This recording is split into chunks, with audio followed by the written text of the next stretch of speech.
राष्ट्रीय पिछड़ा मुक्ति मोर्चा के कार्यकर्ताओं में आगामी जनगणना में ओबीसी जातियों के लिए अलग कॉलम न दिए जाने से आक्रोश है। कार्यकर्ताओं ने जुलूस निकालकर प्रदर्शन किया। इस दौरान केंद्र सरकार पर गंभीर आरोप लगाए हैं। उन्होंने इसे पिछड़े वर्गों के साथ अन्याय और धोखेबाजी करार दिया है। इस कार्यक्रम में नेतृत्व कर रहे राष्ट्रीय पिछड़ा मुक्ति मोर्चा के राष्ट्रीय उपाध्यक्ष डॉक्टर आर्यन पटेल ने कहा कि देश को आज़ाद हुए लगभग 78 वर्ष और संविधान लागू हुए 75 वर्ष बीत चुके हैं, लेकिन आज भी पिछड़े वर्गों को सामाजिक न्याय नहीं मिल सका है। उन्होंने कहा कि किसी भी वर्ग के उत्थान के लिए उसके सही और सटीक आंकड़े आवश्यक होते हैं, जबकि अब तक ओबीसी समाज की वास्तविक जनसंख्या और उनकी सामाजिक आर्थिक स्थिति का पूरा डेटा सार्वजनिक नहीं किया गया है।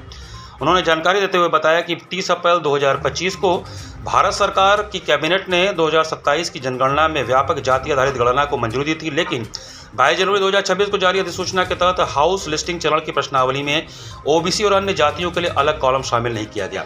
डॉक्टर पटेल के अनुसार वर्तमान प्रश्नावली में केवल यह पूछा जा रहा है कि परिवार का मुखिया अनुसूचित जाति, अनुसूचित जनजाति या अन्य श्रेणी में आता है। इससे ओबीसी वर्ग को फिर से अन्य की श्रेणी में डाल दिया गया है, जो उनके अधिकारों के साथ खिलवाड़ है। उन्होंने कहा कि यदि जनगणना के पहले चरण यानी हाउस लिस्टिंग में ही ओबीसी और अन्य जातियों का अलग अलग डेटा एकत्र नहीं किया जाएगा तो उनकी वास्तविक स्थिति सामने आना संभव नहीं है। उन्होंने इसे महज प्रशासनिक चूक नहीं बल्कि एक सुनियोजित साजिश बताया, जिसका उद्देश्य पिछड़े वर्गों के अधिकारों को कमजोर करना है।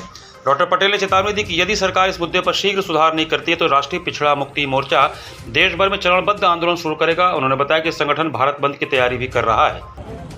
पिछड़े वर्ग की जाति आधारित जनगणना, उसके साथ साथ सभी जाति समूहों की जनगणना की मांग कर रही है। पहले सरकार ये कहती रहे कि जनगणना करना पाप का काम, हम जनगणना नहीं करेंगे, लेकिन लंबे दबाव के कारण जनगणना करने की बात स्वीकार किया। जनगणना होने जा रही है, बजट उसके लिए अलॉट किया, लेकिन धोखेबाजी ये हो रही है कि जनगणना में ओबीसी का कॉलम ही नहीं है। कॉलम नंबर 12 पे ये पूछा जा रहा है घर के मुखिया से कि आप अनुसूचित जाति के हो या अनुसूचित जनजाति के हो या अन्य के हो, तो ओबीसी का पूछा ही नहीं जा रहा है।